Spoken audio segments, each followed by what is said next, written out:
Hi guys, my name's Tim and I'm a student at the University of Gloucestershire studying game design. This series will partly be me discussing how I find my course, for you to know what a course like this is really like. Additionally, as this is yet another devlog series on YouTube, I'll be making a game. The game I will be making is a golf game for mobile. I've decided to call it Golf Alone, as there is no multiplayer and the control system will be similar to Golf with Friends. So let's get right into it. The first thing I did for this project was start a new Unity project and create a terrain. You can do this very easily, and if you do get stuck, Brackett's tutorials always help.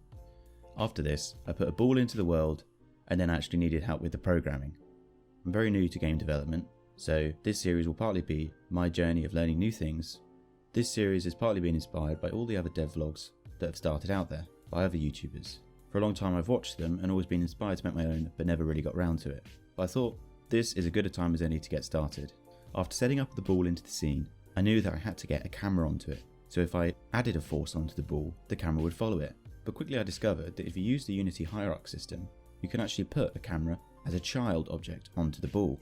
But this quickly became a problem, because when the ball moved, it would actually rotate the camera around the ball. If you ever used Minecraft set blocks with command blocks and set the block relative to the command block, you'll already understand how I fixed this.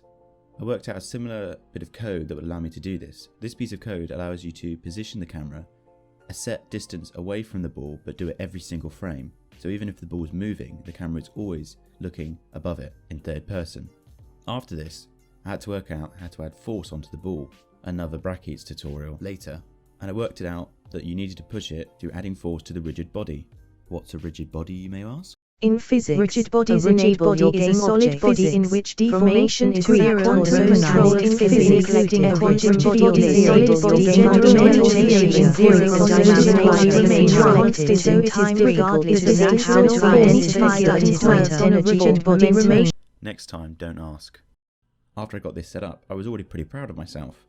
The camera was able to stay upright and the ball was able to go along, but there was no ability to steer it. So I had to set up a camera movement system. After some tutorials and a few bits of help from some of my friends later, I finally worked out how to get it working. But now the problem was getting the ball to go in the direction where the camera was facing.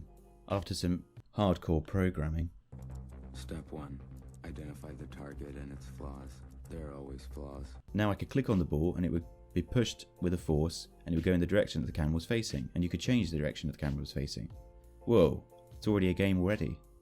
But after this I added a slider on the side of the screen which you could move up and down to determine the power level of the force added to the ball. But this was enough programming for one day, so I took a break from the gameplay side and added a main menu and 2 levels. I called them courses even though they're called levels on the main menu.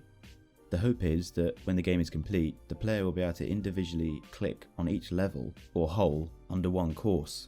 This means that unlike Golf with Friends, when you start a game, you don't only get your score at the end. It'll be an individual hole basis. So as the game is on mobile, in this way, you could start a hole and end it very quickly and not be dependent on when a whole game ends, as mobile games need to be a lot more modular for a player to quickly be able to play it and not play it. But I think that's enough for the first devlog. I really hope you enjoyed this video. I know it was quite short. Please consider supporting the channel by subscribing and comment if you want more devlogs. The game is still continuing in development, even if I don't do a devlog. But doing devlogs really helped me to plan out different stages I can do. Next time I hope to get an actual course done and some more of the programming aspects of the main menu. Alright, hope you enjoyed the video and see you next time.